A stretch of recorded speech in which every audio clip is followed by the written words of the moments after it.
Oke, well, hello guys. Balik lagi sama gue, Prialingga Rucita. Kita sekarang lagi ada di iSpot. Apa sih iSpot itu? ICPR Podcast. Dan hari ini, gue ditemani sama bintang tamu spesial kita. Teteh siapa sih, ya Allah? Jadi kita kayaknya udah boleh buka masker kali ya? Boleh kali biar ya, langsung kita kelihatan buka. banget nggak tetehnya Oke. gitu. Subhanallah. Masya Allah, ya Masya kan? Allah, Masya Allah sekali ini. Aduh, kok seketika panas gitu ya, Teh? Aku seketika seger gitu menghirup udara. Oh iya, dari tadi Dia nggak napas panas gitu. sih ya? Aku sih kepanasan. Buka masker seger dong. Nggak Kok panas? kuat, Teteh. Tuh, padahal ini tulisannya home sweet home gitu. Emang aku apa panas? Aduh, hot-hot gitu, Teteh. Ih, ampun. Oke, jadi sebenarnya aku mau tanya sih pertama nih. Gimana perjalanan sampai sini, Teh? Perjalanan sampai sini aman sih ya, kan dijemput. Oh, dijemput. Siapa tuh, Teh? Adalah gitu. Tapi aman lah ya? Aman. Naik motor, naik ngengeng. Iya. Naik ngengeng. Aman. Ini aku pengen tahu nih, sebenarnya Teteh ini kan udah menjadi panutan dari ICPR nih ya. Aduh, berat ya. Asik banget jadi panutan. Beban ya jadinya panutan. Antara beban sama bebel ini Teh. Tapi aku pengen tanya juga nih, kapan sih Teteh itu pertama kali jadi MC?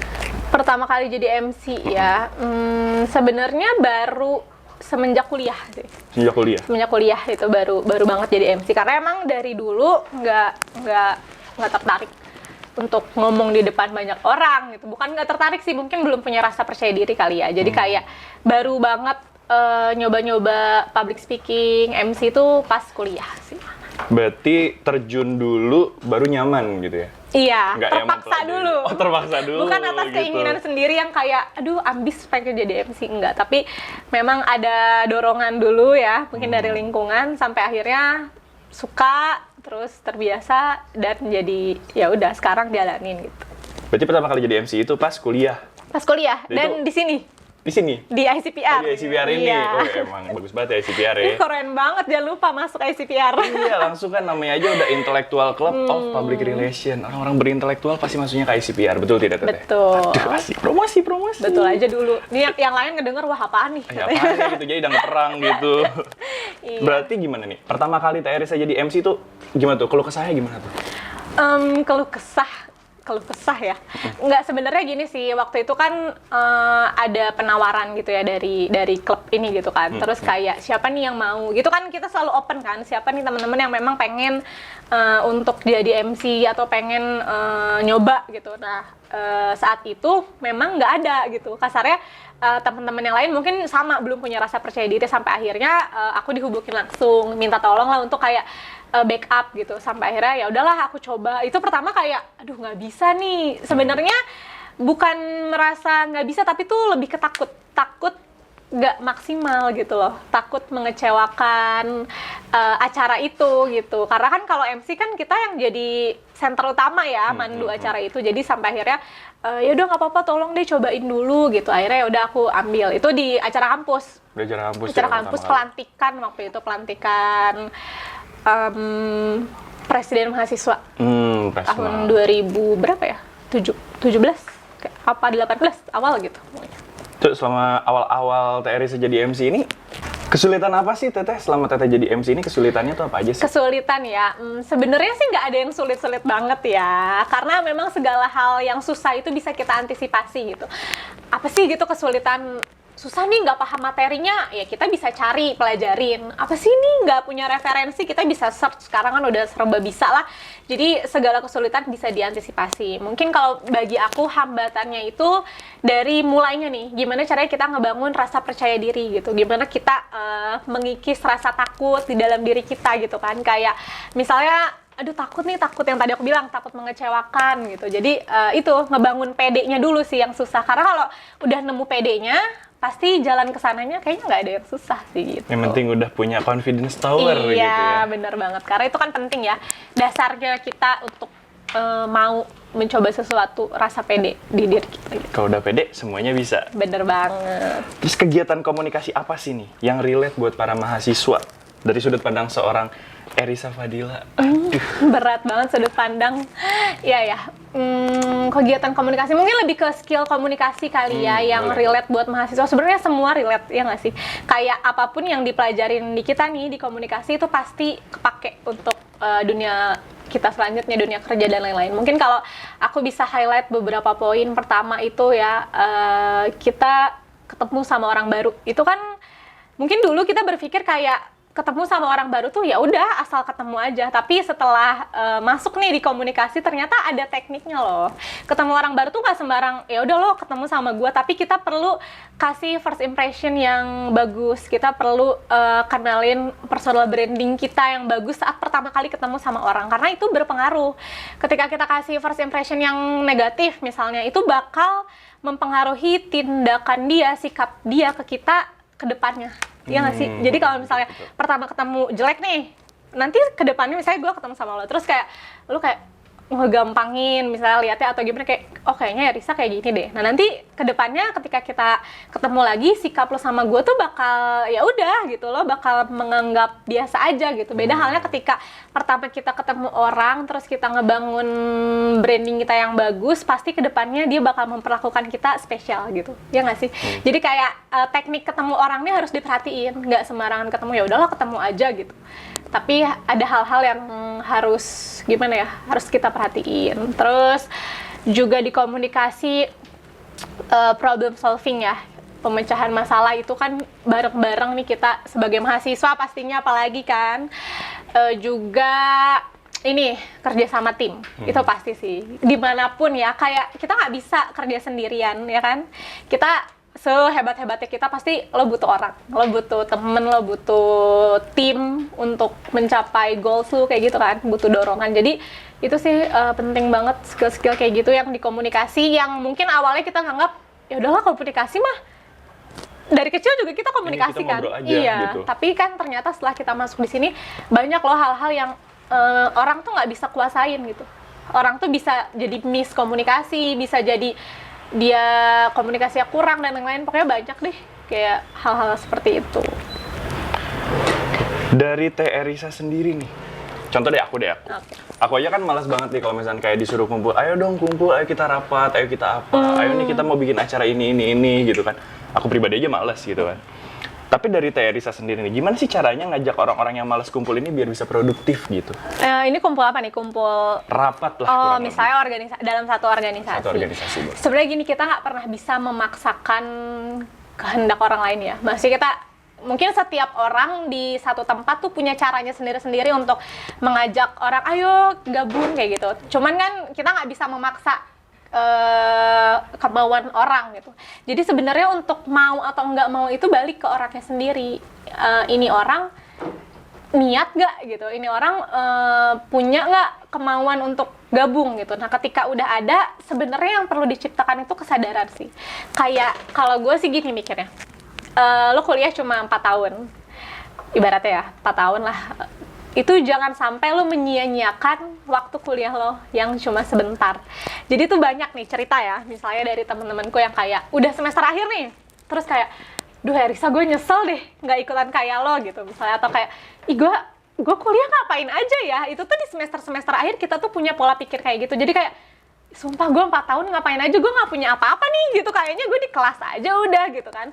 Jadi penyesalan itu tuh banyak datang ketika udah di akhir. Nah makanya sebisa mungkin ketika kita memang ada di masa-masa produktif nih, semester awal kan, semester tengah, itu kan masa-masa ngabisin waktu di kampus tuh, itu kita harus cari aktivitas, cari kegiatan apapun gitu. Jadi balik lagi ke diri lo sebenarnya, lo emang pengen kuliah cuman dapat gelar sama materi di kelas? Kan nggak mungkin. Jadi gimana ya, dengan lo gabung di sini pasti banyak banget hal-hal yang lo dapet di luar teman-teman lo yang nggak ikut gitu. Pasti ada yang membedakan, poin yang membedakan, entah dari pola pikir, dari kebiasaan gitu. Mereka yang sering produktif di kampus itu akan beda sama teman-teman yang cuman kuliah dan pulang doang tuh. Jadi pasti harusnya lo akan nemu hal yang beda gitu. Susah dijelasin, cuman pasti akan kerasa lah sama teman-teman yang kayak gitu. Dan yang aku tahu ini nih Teh Risa ini kan orangnya sibuk ya. Sibuk atau so sibuk gitu? So sibuk lah, so sibuk gue gak mau kelihatan males-malesan ya. Siap, Nggak produktif dong. banget gitu ya. Ya memanfaatkan lah ya, kalau ada waktu kosong ya ngapain kali ya gitu. Tapi cara Teteh buat nyeimbanginnya tuh gimana sih? Buat kesibukannya Teteh ini dengan kuliahnya Teteh gitu. Atau mungkin dengan pacar-pacarnya Teteh gitu. Pacar ya. Kan aku nggak tahu. Iya ya. Agak salmuk nih pacar ya. Oke. Kayak pacar satu. Oke. Nggak ada. Lanjut. Menyeimbangkan ya. Betul. menyeimbangkan kesibukan sama akademik kali ya. Akademik ya Teteh. Sebenarnya gini ya, kalau ngomong klasik ya, klisenya gitu, kayak semua orang tuh punya cara kan, dan nggak bisa dipukul rata gitu. Kalau aku misalnya caranya, mungkin karena aku ini orangnya bisa dibilang perfeksionis. Jadi misalnya dalam akademik, aku tuh nggak mau tugas aku jelek gitu. Aku tuh nggak mau tugas aku, aduh kayaknya ini kurang maksimal deh gitu loh. Jadi punya, bukan ambis tapi gue nggak ambis. Jadi kan kalau ambis tuh misalnya dikasih tugas, ambis nih gue harus ngerjain, gue harus paling pertama, gue harus gitu. Tapi kalau aku lebih kayak ya udah nanti gue bakal ngerjain kok ini gitu. Jadi punya timeline sendiri. Kalau aku caranya kayak, misalnya gue ada, hari ini gue ada rapat, besok gue ada ketemu sama ini, besok ini. Nah berarti ini malam jam segini gue ngerjain. Biasanya aku ngalarm, hal-hal simpelnya aku ngalarm di handphone. Jadi ini isi alarm tuh kayak misalnya jam segini ada labelnya kan, jam segini ngapain kayak gitu. Jadi ngalarm supaya pengingat diri, kan nggak ada yang ngingetin kan. Jadi nggak, maksudnya kayak kita emang harus pengingat diri gitu kan. Bikin di note biasanya atau di alarm. Jadi kayak tahu nih hari ini jam segini harus ngapain. Jadi punya timeline sendiri untuk mengerjakan. Nah, balik lagi karena tadi aku orangnya perfeksionis gitu. Mungkin kenapa misalnya di akademik bisa lumayan lah gitu ya, bisa dapat yang lumayan sementara di luaran sibuk karena mengerjakan segala sesuatunya itu pengen maksimal. Walaupun deadline misalnya mepet nih, tapi nggak mau asal-asalan gitu loh. Kan kadang ada orang kayak udahlah yang penting beres gitu. Kalau aku kayak oke, gue sibuk di luar nih, nggak ada waktu, tapi ketika ada waktu untuk mengerjakan itu dimaksimalin di situ. Jadi atur waktunya harus pinter gitu kali ya.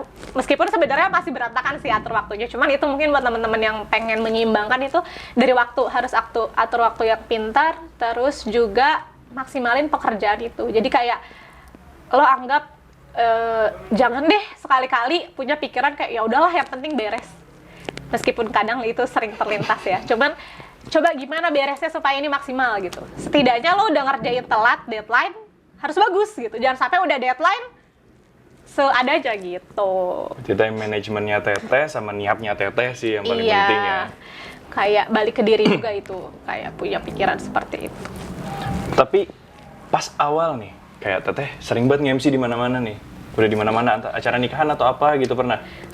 Kalau nikahan belum berani ngambil, jujur belum berani. Karena menurut gue nikah itu, wah gitu, acara yang tawaran udah masuk beberapa kali, kayak dari WO pernah, personal pernah, terus adalah orang-orang terus kayak gue yang, aduh, bukannya nggak percaya diri, cuman gue rasa takut besar yang kayaknya nggak deh untuk sekelas nikahan ya. Kalau lamaran pernah, cuman kayak kalau nikah tuh kayak ini momen bahagia orang gitu. Gue merasa belum lah gitu. Jadi kayak aduh jangan lo deh gitu. Dan hanya terjadi sekali gitu ya. Karena nikah takutnya gitu kan. Tapi nggak apa-apa, coba aja kalau teman-teman mau coba gitu. Bagus. Gimana sih langkah awalnya Teteh buat ngilangin demam panggung atau grogi-grogi gitu? Demam panggung ya. Oke. Langkah awalnya persiapan yang matang. Kita nggak bisa lah mengandalkan gue udah sering MC, ya udah gampang. MC mah ngomong doang gitu. Nggak bisa. Sesering-seringnya lo MC misalnya, sebanyak-banyaknya jam terbang lo nih di mana-mana, tapi persiapan itu ngaruh banget sih. Kasarnya gini, kita bakal ngerasa takut, bakal ngerasa malu kalau kita nggak tahu apa-apa. Ya kan? Jadi itu kita harus tahu dulu persiapan itu, yang gue maksud kita harus kenal dulu nih ini acara apa, kita harus tahu nih siapa aja yang dateng, kita harus tahu kita bakal ngomong apa di situ. Jadi kayak kita kenal dulu sama apa yang bakal kita ambil gitu loh. Saya ada penawaran, lo MC dong di MC ini gitu kan. Kalau gue nggak tahu itu gue bakal nggak pede kan, bakal kayak aduh gimana nih gue nggak tahu. Makanya kan itu gunanya kita persiapan, kita cari tahu, kita research lah kayak oh kayak gini. Setelah kita tahu pasti itu akan bukan menghilangkan demam panggung ya, tapi meminimalisir. Karena kan demam panggung pasti ada lah ya, karena kan kita nervous nih ngomong depan orang yang kita nggak kenal gitu. Tapi ya diminimalisir dengan segala persiapan gitu. Pas Teteh kecil nih, pernah nggak sih ngerasa kayak nggak pede, minder, insecure gitu kalau anak-anak zaman sekarang mah yang ngomongnya? Terus gimana sih tahapannya Teh Risa bisa sampai di titik ini? Gitu. Tapi Teteh masih sering ngerasain insecure kan? Iyalah, sebenarnya gini sih ya, zaman sekarang apalagi kan banyak. Cuman kayak kalau gue highlight rasa tidak percaya diri. semua orang pasti punya rasa tidak percaya diri. Nggak mungkin kayak, enggak gila gue mah pede abis gitu. Sepede-pedenya gue ya, kayak teman-teman gue bilang, rasa mah pede gila gitu. Tapi gue punya kok rasa tidak percaya diri dari kecil mungkin sampai sekarang. Cuman kalau gue prinsipnya, rasa tidak percaya diri ini bukan untuk dibagikan kepada orang lain. Jadi prinsip gue nggak pede nih, lo nggak perlu tahu gue nggak pede. Jadi kalau misalnya gue lagi nggak pede, itu hanya gue bagikan kepada diri gue sendiri gitu. Kayak gue sadar kekurangan gue, gue nggak pede deh, kayaknya gue belum bisa gini-gini. Cuman orang lain nggak perlu tahu. Kenapa? Karena gue mikir ketika lo misalnya lo tahu gue nggak pede, itu bakal berpengaruh ke gue. Jadi pikiran orang-orang, persepsi orang-orang itu bakal kayak, ih Arisa mah gak pede ya nih, insecure anaknya gitu misalnya. Itu jadi bikin gue malah makin insecure gitu. Justru dengan sebaliknya gue kayak, iyalah gue mah pede gitu, nunjukin diri gue percaya, orang-orang bakal gitu persepsinya kayak, oh iya dia mah percaya, iya sih lu mah emang sih lu mah gini ya. Jadi tuh membentuk pola pikir orang positif terhadap kita itu bakal kedorong ke rasa percaya diri juga gitu. Jadi kayak caranya, tips simpelnya ya, kalau lu nggak pede nggak apa-apa, wajar, semua orang pasti akan nggak pede. Tapi lo nggak perlu ngebagiin rasa nggak pede lu ke orang lain. Orang lain nggak perlu tahu deh, kasarnya gitu ya, kasarnya orang lain harus tahu positifnya lo aja deh gitu. Gitu sih. Aku penasaran deh, Teteh pernah nggak sih nge-MC nih? Terus waktu itu Teteh pernah pacaran dong? Iya. Pernah kan? Di acaranya Teteh ini nih, misalkan seminar atau apa, itu tuh ada pasangannya Teteh gitu. Biasanya kalau misalkan ada pasangan, kita lebih kayak gitu, aduh kudu kumaha gitu kalau kata orang-orang Sunda mah gitu kan. Pernah nggak Teteh kayak gitu tuh? Pernah.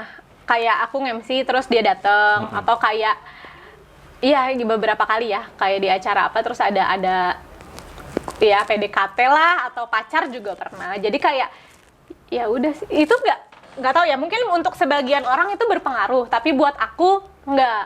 Jadi kayak entah mungkin emang dari hubungannya juga ya, dia udah tahu gue gitu. Jadi kasarnya kayak pacar gue dateng kayak ya udah lu udah tahu sifat gue gitu. Jadi nggak masalah sih kalau itu. Justru gue lebih deg-degan kalau misalnya yang datang pejabat gitu sih. Gue nggak masalah kalau temen gue datang, pacar gue datang, ibu gue datang. Misalnya kayak acara kemarin kan speak up nih ya kan, sambutan ceritanya. Mama kan ibu kan datang. Ya udah, justru itu ada rasa bangga. Harusnya ya ketika kita show up di depan, orang terdekat kita datang, harusnya itu ada rasa bangga dan kita justru lebih menunjukkan gue harus maksimal. Nih gue malu dong ditonton pacar gue, ditonton ibu gue misalnya. Itu harus lebih maksimal. Justru gue lebih nervous, lebih takut ketika yang datang tuh orang-orang penting. Jadi kayak, aduh nggak boleh salah nih gitu. Gitu sih kalau gue. Saran Teteh nih, buat para milenial. Aku termasuk milenial nggak sih? Gimana ya? Aku termasuk milenial nggak sih? Ya. Kan lo lebih muda dari gue kan? Aku lebih muda Teteh. Iya. Aku masih 17 Teteh. Oke. Saran buat para milenial yang pengen pede nih, pas lagi bicara di depan umum. Pengen pede ya? Biar bisa pede gitu. Sebenarnya satu kunci pertamanya dari pede itu kan bukan pede ketika lu ngomong di depan ya, tapi pede gimana lu mau ngambil kesempatan itu. Jadi kayak rasa percaya diri di depan tuh biasanya ngalir kalau lo udah dimulai gitu. Kayak lo udah ambil kesempatannya, terus lo mulai, ya udah pedenya tuh bakal ngalir. Tapi biasanya yang susah nih buat anak-anak milenial itu untuk ngambil kesempatan ini. Kesempatan datang sama kita banyak kan, cuman sedikit orang yang berani ngambil kesempatan itu karena kita kan mikir ulang ya, kayak resikonya besar, terus apa gitu kan, banyaklah hal-hal yang jadi pertimbangan gitu. Nah, untuk bangun pedenya itu menurut gue pertama ya lo harus punya keberanian diri untuk ngambil itu. Jadi lo harus tanemin bahwa ini tuh nggak datang 2 kali, dan kalau lo nggak coba lo nggak akan tahu rasanya gitu loh. Jadi kayak apapun yang datang ke lo ambil gitu. Jangan pernah takut. Itu sebenarnya masih gue tanamkan di diri gue sampai saat ini gitu. Cuman untuk teman-teman yang lain gitu, jangan pernah takut untuk nyoba ngambil, karena kalau lo udah turun nih, sekali lo ambil bisa jadi lo ketagihan, bisa jadi apa yang lo ambil itu adalah hal yang membuka jalan yang lain. Kayak misalnya gue pertama ngambil MC, itu jadi membuka jalan-jalan yang lain gitu kan, relasi yang lain, tawaran kerjaan yang lain misalnya gitu. Jadi kayak satu lo ambil, itu bakal ngebuka yang lain, kesempatan yang lain yang lebih besar gitu. Jadi jangan takut lah untuk coba. Kalau masalah pede atau enggak, itu orang bakal lihat bagus-bagus aja kalau lo ya pede. Yang penting kita jangan sombong. Yang penting kita tetap persiapin gitu. Tadi persiapan itu harus lo matengin. Gitu sih. Sebenarnya aku penasaran juga nih Teh. Penasaran mulu dia ya? Terus aku tuh Teh. Abis kapan lagi sih? Iya. Kesempatan nggak datang 2 kali. Aku nggak mungkin bisa ngobrol terus sama Teteh kayak gini kan? Bisa lo padahal. Jarang Iya. sih Teh. Teteh juga kan sibuk. Insya Allah, Aku juga sibuk. sibuk dikit Oh, iya, gitu sibuk kan. dikit. So sibuk aja aku. Iya gimana? Aku penasaran sama orang yang dia menyatakan kalau dirinya ini pede. Padahal sebenarnya dia nggak punya malu. Bisa nggak bedain Iya, ya gitu iya, Teteh? iya. Menurut Teteh tuh gimana tuh? Orang-orang yang pede dengan orang-orang yang punya malu. Which one is better lah? Which Iya, one is iya. better? Gimana ya, sebenarnya kadang juga itu tipis banget ya. Banyak orang yang bilang kayak, lo mah nggak punya malu kali. Tapi ada juga orang yang bilang kayak, lu mah pede, ih bagus. Kan kalau pede tuh mungkin ini tuh lebih ke apa ya, makna yang dianggap positif negatif kali ya. Sebenarnya menurut aku nggak ada bedanya yang banget beda dan tidak berpengaruh untuk diri aku sendiri gitu. Karena itu kan perkataan orang ya, mau dibilang tidak punya malu, ya udah emang nggak punya gitu kan kasarnya. Mau dibilang lu mah keren ya, pede banget orangnya gitu. Kayak ya udah alhamdulillah, berarti kan itu balik ke penilaian orang. Orang ini menilai kita positif atau negatif. Kita bisa lihat dari situ. Orang yang bilang kita kayak ih keren ya lu mah pede gitu. Bukan berarti dia peres kan? Bisa jadi itu memang memuji dari hati apa yang dia lihat positifnya dari kita, kayak ih keren lo percaya diri. Tapi mungkin untuk sebagian orang-orang yang kayak lu mah nggak punya malu sa, mungkin itu dia memandang gue negatif. Cuman ya belum tentu negatif juga, mungkin memang pengemasan dia untuk menyampaikan sesuatu ke orang seperti itu. Jadi jangan terlalu dihiraukan lah. Kalau gue kayak intinya mau dikatain lu terlalu pede atau kayak lu nggak punya malu, nggak apa-apa. Ya itu gue emang kayak, dan gue seneng sih sama orang yang menyatakan hal itu. Berarti dia memperhatikan gue kan. Sedetil iya, itu. dia tahu gitu. kayak dia kenal gue kalau gue kayak gitu. Jadi kayak udah sebegitu aja sih, gue nggak terlalu berpikir tentang perbedaan kata itu ya. Teh Risa, aku mau nanya lagi.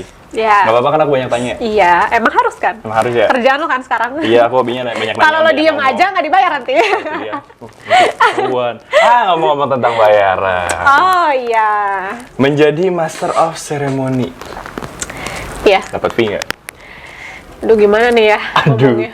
Jujur aja, tapi Ya. nggak usah disebut di mana. Iya, dapat lah, pasti dapat. Nah itu yang gue bilang tadi, ini nyangkut nih sama ambil dulu satu, nanti akan membuka jalan yang lainnya.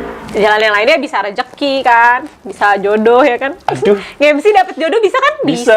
Jadi kayak ya udah ambil nih kesempatannya. Awal-awal jangan pernah ditanamkan dalam diri gue pengen jadi MC biar gue dapat duit. Itu jangan, karena anggaplah fee ini bonus. Coba lu maksimalin dulu diri lu kasih yang terbaik di satu acara itu. Percaya nggak percaya, ketika lu udah ngasih yang maksimal, kesempatan lain bakal datang dan lu bakal dapet yang maksimal juga gitu. Misalnya nambah uang jajan kan, jadi punya penghasilan sendiri gitu kan sekarang dan lain-lain. Itu kan berawal dari ya apa yang kita kasih gitu ya. Apa yang kita kasih nanti kita bakal dapat feedback ya gitu. Jadi kayak ya kalau ditanya dapat fee atau enggak, ya pasti dapat. Ada juga yang enggak gitu. Jadi kayak balik lagi ke di mana sih ya, di mana dan apa acaranya. Ya itu adalah beda-beda lah setiap acara gitu. Tapi ya gitu, banyak kok keuntungan yang bisa didapat gitu. Tapi pernah nggak sih jadi MC dibayarnya pakai UKT? Ungkapan kata terima kasih. UKT. Gitu. Pernah lah ya. Sering. Awal-awal pasti kayak gitu, karena kan kayak ya udah awal-awal gitu. Ya pun gue tuh bukan orang yang kayak nggak mau gue pengennya dibayar gitu kan. Ada ya orang kayak gitu, kayak nggak bisa, gue pengennya ada fee. Ada orang yang belum punya pengalaman banyak, tapi ketika ditawarin terus dia udah kayak berapa kak gitu kan. Kalau gue kan bukan tipe yang kayak gitu, jadi kayak ya udah apa ya, pertama di gue tuh ini pengalaman. Kalau gue punya banyak pengalaman, pasti deh gue tuh orang yang yakin banget hal-hal besar tuh akan dateng ke gue gitu loh. Kalau gue terus aja jalan gitu loh, pasti nanti ketemu. Jadi enggak deh kalau menunda, kayak aduh gue nggak mau deh kalau nggak dibayar kan. Ada ya orang kayak gitu. Kalau gue enggak. Jadi kayak itu tadi pertanyaan lo apa? Pernah nggak? Oh iya, pernah gitu. Dan itu bukan masalah buat gue. Mungkin awal-awal juga, kalau sekarang masalah lah. ya kali gitu. Aku udah di atas gitu. Enggak. Maksudnya enggak. Kalau dulu gitu kayak oh ya udah. Tapi enggak ada ya yang kayak cuma say thanks ya gitu. Gue nggak masalah. Oh gini mungkin ini juga mungkin pembelajaran ya untuk teman-teman yang menyelenggarakan sebuah acara gitu. Ketika lo nggak punya budget khusus nih untuk pembicara atau misalnya MC gitu kan, ada kan kayak gitu-gitu. Nggak apa-apa, itu nggak masalah. Yang penting apa? Service. Lo harus kasih pelayanan terbaik lo gitu. Jangan, karena kan semua nggak bisa diukur dari materi ya. Ibaratnya dibayar atau nggak dibayar nggak masalah. Yang penting lo bikin suasana si orang ini tuh nyaman gitu loh. Jadi ketika nggak dibayar pun kasarnya jadi kayak ya gue mah seneng, sukarela karena gila orangnya baik-baik. Saya kayak panitianya ramah gitu kan. Kadang kan misalnya kayak dari minum makan gitu ya biasanya kalau misalnya di acara-acara kayak gitu. Servis sih yang penting merekanya sopan, merekanya senyum, merekanya ramah, open, terbuka. Itu menurut gue udah jadi bayaran yang cukup gitu loh. Meskipun lanjutannya dapatnya UKT gitu. Iya kan kayak say thank you nih, kayak thank you ya. Kadang kan ada kayak makasih ya udah gitu. Gue lebih menghargai orang yang nggak apa-apa pakai kata-kata kayak makasih bang. Karena mungkin gue tipe orang yang butuh kata-kata. Maksudnya enggak sih, bukan butuh kata-kata ya. Mohon maaf, maksudnya tapi gue menghargai gitu loh. Ucapan yang kayak misalnya makasih ya sudah menyempatkan mau bantu acara kami gini. Gue tuh lebih kayak oh iya, gue menghargai itu dibanding yang kayak ya udah thanks ya gitu. Jadi kan beda tuh perbedaan. Ngasih kata terima kasih pun kan ada jenisnya kan. Ada yang cuma kayak yaudah thank you ya gitu, selewat. Itu gue kadang ada kayak gitu kayak gitu kan. Cuman rata-rata sih enggak, mereka kayak makasih ya gini gitu. Jadi servisnya bagus. Jadi nggak jadi masalah gitu. Udah capek ngomong belum? Nggak pernah capek. Nggak dong, capek dong. Aku nggak nge-cut kayaknya. Lanjut terus nih ya. Iya. Mungkin nanti kita bisa lanjut lagi gitu. Iya, ya. benar. Ada perbincangan khusus di antara kita gitu. Di antara yang lain juga. Yang lainnya rame-rame juga kali sih, gue ya, kalau rame-rame berdua aja. nggak bisa. Iya emang, kan ditolak lagi kan. Belum apa-apa udah langsung membatasi diri. Langsung ada Enggak. mundur gitu. Ada nggak sih sepatah dua kata buat orang-orang yang nanti mendengarkan kita, orang-orang yang membutuhkan omongan dari Teh Herisa gitu. Iya. Mungkin closing statement kali ya. Kayak ini kan tadi kita bahasnya tentang MC, terus ambil kesempatan, motivasi kan. Jadi mungkin penekanan untuk diri gue sendiri dan untuk semuanya juga. Kayak motivasi ini kadang kita nggak sadar kita tuh sering nyari motivasi dari orang luar. Jadi kita sering kayak gue nyari nih kemana-mana, gue nyari motivasi, gue nyari solusi, gue nyari support, dorongan dan lain-lain. Kadang kita nggak sadar bahwa motivasi ini tuh adanya di diri kita.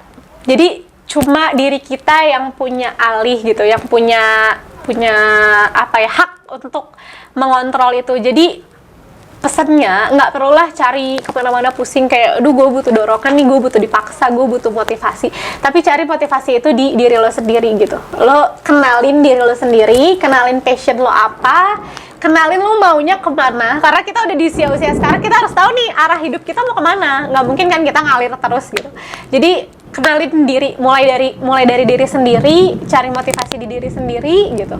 Itu bakal setelah lo kenal diri lo, itu bakal kebuka hidup lo ke depannya gitu sih. Jadi kayak gak perlu nunggu motivasi, karena motivasi itu dicari. Dan kalau misalnya tadi nih bahasa akademik, lo gak perlu gak perlu nunda suatu pekerjaan gitu. Jadi kalau misalnya lo ada kerjaan apapun, tawaran apapun, kerjain dulu, jalanin dulu, itu pasti selesai gitu.